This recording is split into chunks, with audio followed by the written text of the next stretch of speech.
Praise the Lord. எல்லாரும் எப்படி இருக்கீங்க? நல்லா இருக்கீங்களா? எல்லாரும் நல்லா இருப்பீங்கன்னு சொல்லி ஆண்டவருக்குள்ள விசுவாசிக்கிறேன். இன்றைய காலை வேளையில எல்லாருக்கும் என் அன்பின் வாழ்த்துக்கள்.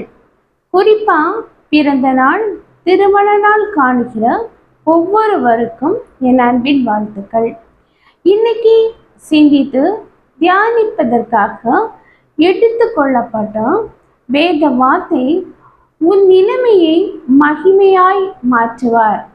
ஆம் பிரியமானவர்களே, உங்க வாழ்க்கையில ஏதோ ஒரு கஷ்டமான ஒரு சூழ்நிலை, சோதனை நிறைஞ்ச ஒரு சூழ்நிலை, வேதனை நிறைஞ்ச ஒரு சூழ்நிலையில இந்த வீடியோவை கூட நீங்க பார்த்துட்டு இருக்கலாம்.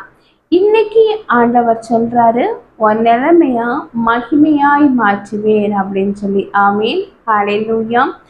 ஆண்டவர் சிறியவனை புழுதியில் இருந்து தூக்கி எடுக்கிற தேவன்.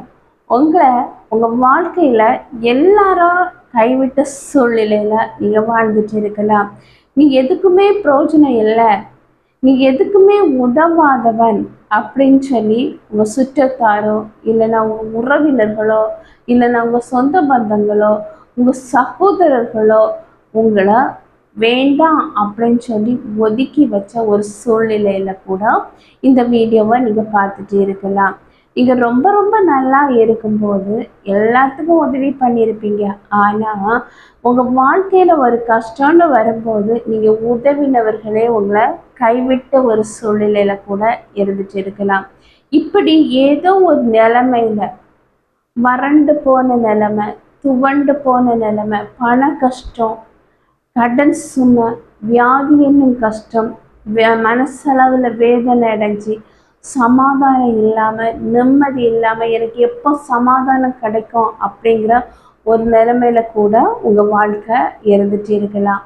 இப்படி ஏதோ ஒரு கஷ்டத்தின் மத்தியில், கவலையின் மத்தியில், கண்ணீரின் மத்தியில், துயரத்தின் மத்தியில் இருக்கிற உங்களை பார்த்து தான் ஆண்டவர் இன்னைக்கு சொல்கிறாரு, உன் நிலைமையை மாற்றி மகிமையாய் மாற்றி அமைப்பேன் அப்படின்னு சொல்கிறாரு. ஆண்டவருடைய மகிமை உங்க வாழ்க்கையில இன்றைய நாள்ல கடந்து வரப்போகுது. நீங்க நினைக்கலாம், எப்போ பார்த்தாலும் எனக்கு வியாதி, எத்தனையோ ஹாஸ்பிட்டல் போயிருக்கேன், எந்தெந்த டாக்டர்ஸ் எல்லாமும் பார்த்தாச்சு, என் வியாதியில ஒரு விடுதலை இல்லை, என் வியாதியில எப்பவுமே நான் அழுதுட்டு இருக்கிற ஒரு சூழ்நிலை, எனி டைம் நான் டேப்லெட் சாப்பிட்டுட்டு இருக்கிற ஒரு சூழ்நிலை, இதுல இருந்து எப்படி எனக்கு இந்த கஷ்டம் மாறும் அப்படின்னு சொல்லி நீங்க கவலையோடு கூட இந்த வீடியோவை பார்த்துட்டு இருக்கலாம். ஒரு வியாதி வருது, ஒரு வேதனை வருது அப்படிங்கும்போது சில டைம் ஆண்டவர் அதில் மகிமைப்படுவார். ஒரு கஷ்டம் வருது, ஒரு துன்பம் வருது, ஒரு போராட்டம் வருது, எல்லாரும் கைவிட்ட ஒரு சூழ்நிலையில இருக்கும்போது ஆண்டவர் அங்கே மகிமையின் சின்னமாக இருப்பார். அதனால உங்கள் வாழ்க்கையில் துவண்டு போயிருக்கிற வாழ்க்கையில, வேதனையில நிறைஞ்சிருக்கிற அந்த வாழ்க்கையில ஆண்டவர் இன்றைய நாள்ல அவருடைய மகிமையா விளங்க செய்ய போறாரு. கண்டிப்பா உங்க வாழ்க்கை நல்ல வாழ்க்கையா மாறப்போகுது. நீங்க முதல்ல விசுவாசிக்கணும். நீங்க சரி, ஓகே அப்படின்னு சொல்லி கேட்கறது மட்டும் இல்லை, இந்த வார்த்தையை ஆண்டவர் எனக்காக சொன்னார், இது என்னுடைய வாழ்க்கைக்கு உரியது அப்படின்னு சொல்லி நீங்க விசுவாசிக்கும் போது அந்த அந்த மகிமையை நீங்க பெற்றுக்கொள்ளலாம் பிரியமானவர்களை. இப்போ பைபிளில் யோபு 42வது அதிகாரம் 10வது வசனத்தை எடுத்து நம்ம படிக்கும்போது, யோபு தன் சிநேகிதருக்காக வேண்டுதல் செய்தபோது கர்த்தர் அவன் சிறையிருப்பை மாற்றினார். யோபுவுக்கு முன் இருந்த எல்லாவற்றை பார்க்கிலும் இரட்டத்தனையாய் கர்த்தர் அவருக்கு தந்தருளினார். பாருங்க, ஆண்டவர் யோபுவை ஆசீர்வதிச்சாரு. எப்போ அப்படின்னு சொல்லி பார்த்தீங்கன்னா, யோபு அவருடைய சிநேகிதருக்காக ஜெபித்த போது, வேண்டுதல் செய்த போது கர்த்தர் அவர் சிறையிருப்பை மாற்றி ஆசீர்வதிச்சாரு. அதே போல ஆண்டவர் மகிமை விளங்கணும்னா சும்மா ஒரு நல்ல ஆசீர்வாதமா இருக்கிற அந்த இடத்துல போய் மகிமை விளங்க செய்ய மாட்டாரு. வறண்டு போய் பண கஷ்டம், கடன் பாரம், இந்த கடன்ல எப்படி நான் வெளியே வருவேன் அப்படிங்கிற ஒரு தவிப்பு, ஒரு ஏக்கம் இருக்கிற அந்த ஒரு குடும்பத்துல தான் ஆண்டவர் மகிமையை விளங்க செய்வாரு. கஷ்டங்கள் வருவதற்காக நன்றி அப்படின்னு சொல்லுங்க. கஷ்டத்தை கடந்து செல்ல ஆண்டவர் கிருபை பாராட்டுவார். வேதனைகளை பாடுகளை சுமந்து செல்ல ஆண்டவர் தைரியம் தருவார். மனிதன் கூட இருப்பேன், நான் எல்லாம் பார்த்துக்குவேன், நான் உனக்கு எல்லாமே பண்ணுவேன், நான் இருக்கும்போது உனக்கு என்ன கவலை அப்படின்னு சொல்லியெல்லாம் நீங்கள் நல்லா இருக்கும்போது, உங்கள் சூழ்நிலைகள் அழகாக இருக்கும்போது நிறைய பேர் பேசுகிற வார்த்தை.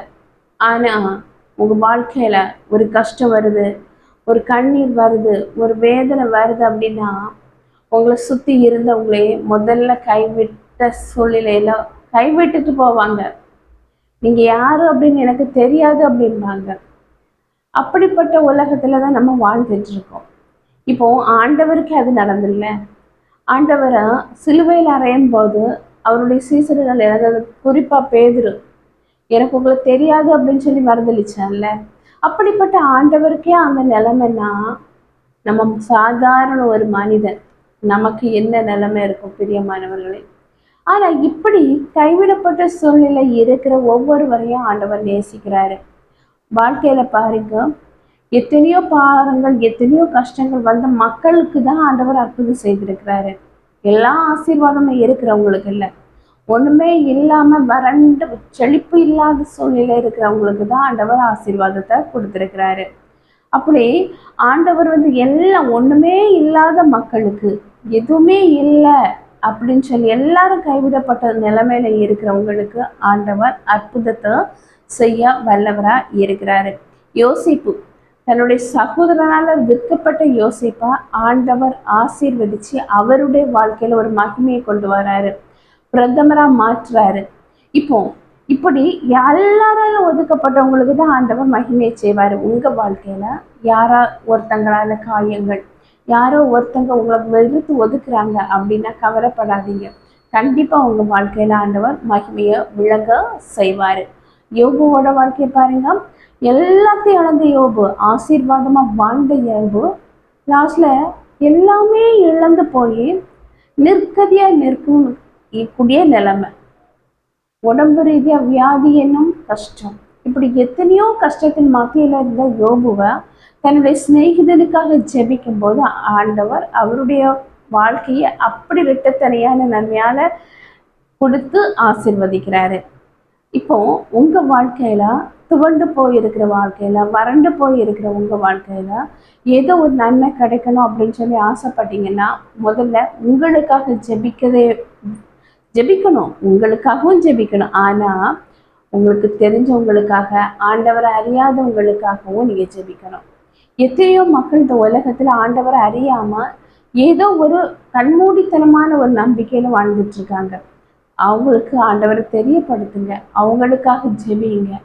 யாரோ ஒருத்தங்களுக்கு கஷ்டம் வந்திருக்கு, எனக்கு என்ன அப்படின்னு சொல்லி உட்கார்ந்து இருக்காம, ஐயோ அந்த கஷ்டங்கள் உங்களுக்கானது அப்படின்னு சொல்லி நீங்க யோசித்து அவங்களுக்காக ஜெபிக்கும் போது உங்க வாழ்க்கையில ஆண்டவர் மகிமைப்படுவார். உங்க வாழ்க்கை ஆசீர்வாதம் நிறைஞ்ச வாழ்க்கையா மாறும். யோபு எத்தனையோ கஷ்டங்கள் மாற்றி உடம்பு ஃபுல்லா பருக்கள் நிறைஞ்ச சூழ்நிலை, அத்தனை ஆசீர்வாதம் இழந்த நிலவையில வர தன்னுடைய சிநேகிதருக்காக ஜெபித்தார் அல்லவா? அதே போலதான் உங்க வாழ்க்கையில எத்தனை கஷ்டம் இருந்தாலும் ஆண்டவரை அறியாம, ஆண்டவரை தெரியாம ஒரு மூட நம்பிக்கையில இருக்கிற ஒவ்வொருவருக்கும் நம்ம ஜெபிக்கும் போது, ஆண்டவரை தெரியப்படுத்தும் போது கண்டிப்பா நம்ம வாழ்க்கையும் ஆசீர்வாதமா நிறைஞ்சுதான் இருக்கும். அது எந்த ஒரு சந்தேகமும் இல்லை. பேதுரு ஆண்டவரை தெரியாது அப்படின்னு சொல்லி மறுதளித்த பேதுருவுக்கே ஆண்டவர் ஆவியானவராக இறங்கி அவர் மூலமா பல்லவர்த்த ரட்சிப்புகளை கொண்டு வந்தார் அல்லவா? அதே போலதான் வாழ்க்கையில எல்லாரும் கைவிடப்பட்ட சூழ்நிலையில இருக்கிறவங்கள்ட்ட ஆண்டவரை பற்றி தெரியப்படுத்துங்க. கண்டிப்பா உங்க வாழ்க்கை வளம் நிறைஞ்ச வாழ்க்கையா மாறும். இப்போ ஒரு சின்ன ப்ரேயர் பண்ணலாமா? அன்பின் பரலோக தந்தையே, அப்பா, இந்த அருமையான வேலைக்காக நன்றி ஆண்டவரே. எத்தனை பேருக்கோ கிடைக்காத நல்ல ஒரு தருணத்தை எங்களுக்கு தந்தீங்கப்பா. அந்த மேலான கிருபைக்காக நன்றியப்பா. இப்பொழுதும் ஆண்டவரே, என்னோடு கூட சேர்ந்து ஜெபிக்கிற ஒவ்வொருவருடைய வாழ்க்கையிலையும் ஆண்டவரை துவண்டு போய் இருக்கிற வாழ்க்கை, வறண்டு போய் இருக்கிற வாழ்க்கை, கண்ணீர் நிறைஞ்ச வாழ்க்கையில ஒரு பெரிய மகிமை விளங்க செய்ய வேண்டும் என்று ஜெபிக்கிறப்பா. அவங்க வாழ்க்கையில ஒரு பெரிய மகிமை விளங்க செய்வேன் அப்படின்னு சொன்னீங்கப்பா. அந்த மகிமை விளங்க செய்ய போவதற்காக நன்றி ஆண்டவரே. ஒவ்வொருவரும் தாழ்த்தி உம்முடைய கரத்திலே ஒப்படைக்கிறேன். நீங்க பொறுப்படுத்தி வழி நடத்தி செல்லுங்க.